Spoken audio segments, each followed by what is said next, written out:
सामना किया, बल्कि दुनिया के सामने नई मापदंड भी स्थापित की। कुछ दिन पहले भारत ने कोरोना वैक्सीन की 200 करोड़ डोज लगाने का कीर्तिमान बनाया है।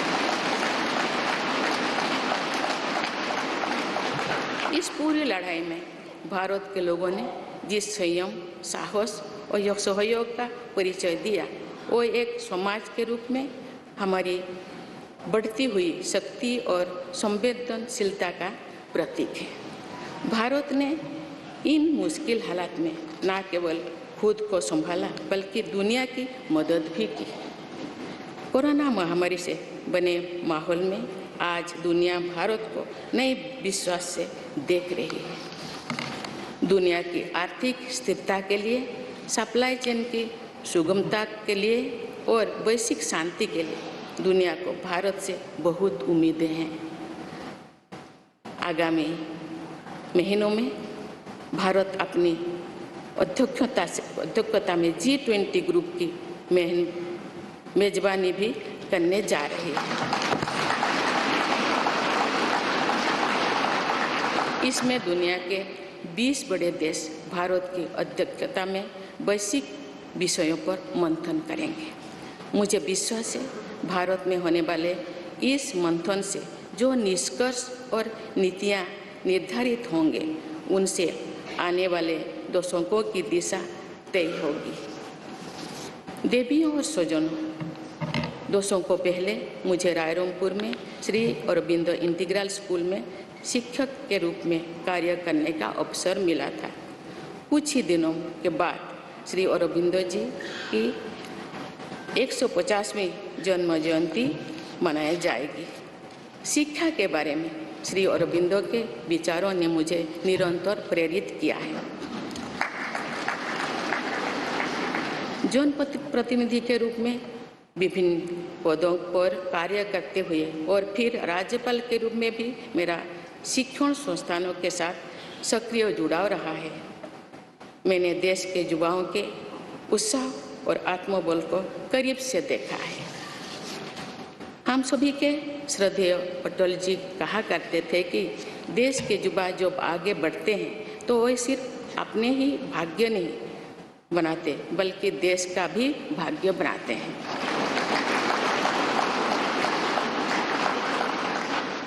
आज हम इसे सोच होते देख रहे हैं। वोकल फॉर लोकल से लेकर डिजिटल इंडिया तक हर क्षेत्र में आगे बढ़ रहा आज का भारत विश्व के साथ कदम से कदम मिलाकर औद्योगिक क्रांति 4.0 के लिए पूरी तरह भारत तैयार है।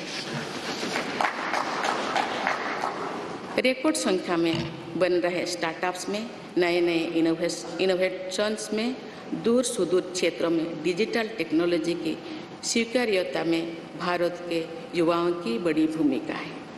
बीती वर्षों में भारत ने जिस तरह महिला सशक्तिकरण के लिए निर्णय लिए हैं, नीतियाँ बनाई गई है, इससे भी देश में एक नई शक्ति का संचार हुआ है।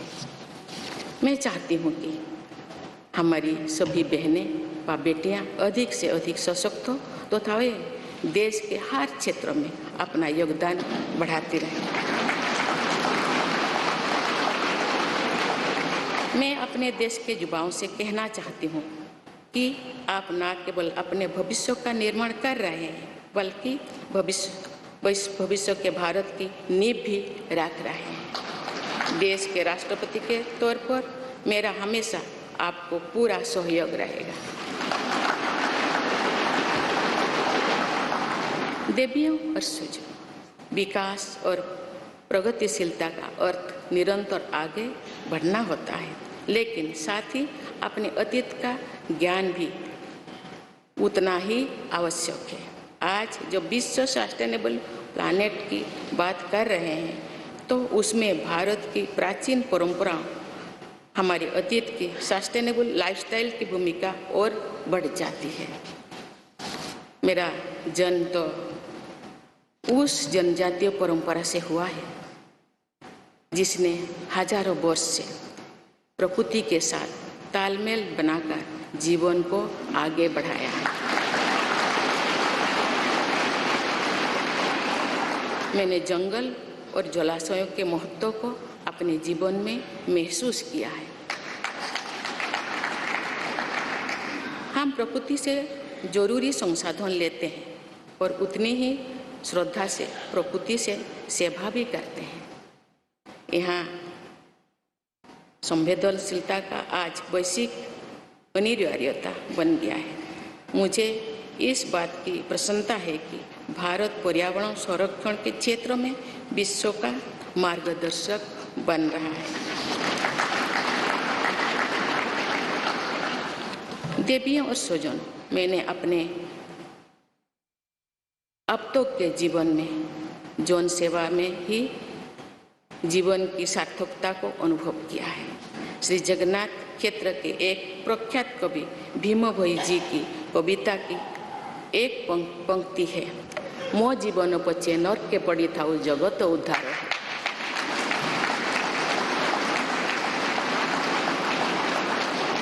अर्थात अपने जीवन के हित और हित से बड़ा जगत कल्याण के लिए कार्य करना होता है। जगत कल्याण की इसी भावना के साथ मैं आप सब के विश्वास पर खरा उतरने के लिए पूरी निष्ठा व लगन से काम करने के लिए सदैव तत्पर रहूँगी। आइए हम सभी एकजुट होकर समर्पित भाव से कर्तव्य पथ पर आगे बढ़े तथा वैभवशाली व आत्मनिर्भर भारत का निर्माण करें। धन्यवाद। जय हिंद, जय Bharat.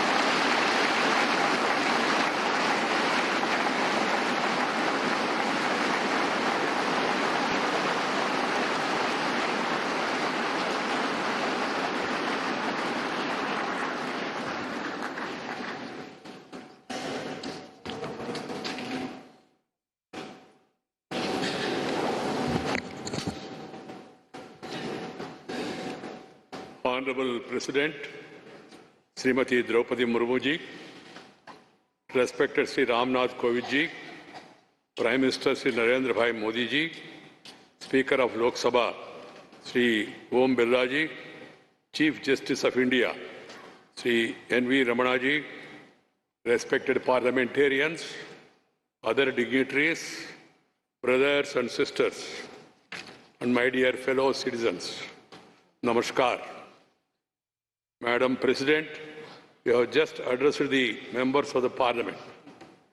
I wish to read a few paragraphs from the English version of the address, and the rest may be considered as read in view of the time constraint. I express my heartfelt gratitude to all members of Parliament and legislative assemblies for electing me to the highest constitutional post of India.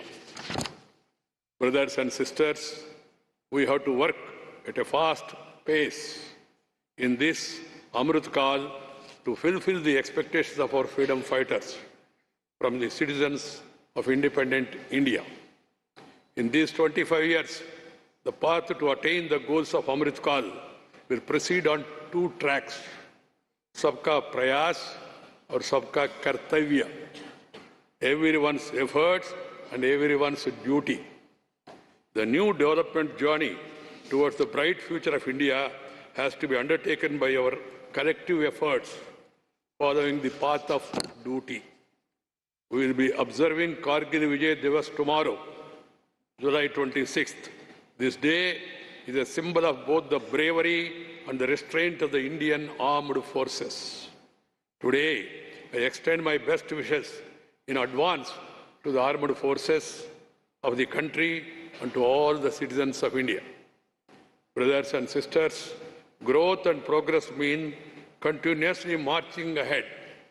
But equally important is awareness about one's past. Today, when the world is talking about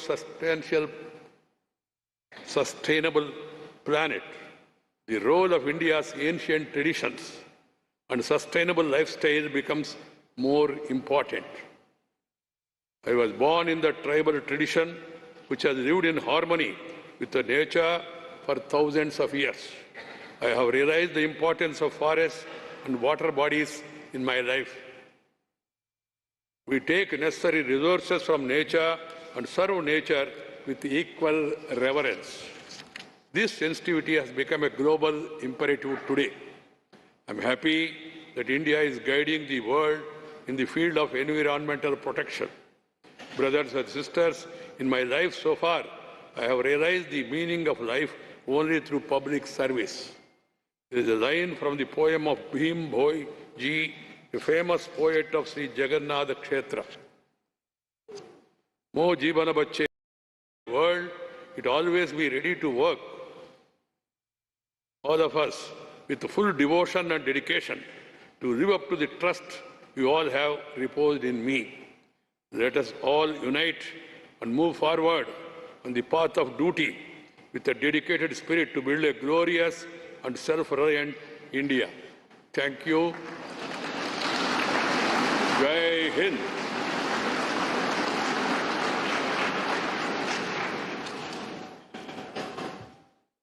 राष्ट्रपति महोदय, आपकी आज्ञा हो तो समारोह की कार्यवाही समाप्त की जाए।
नमस्ते करेंगे।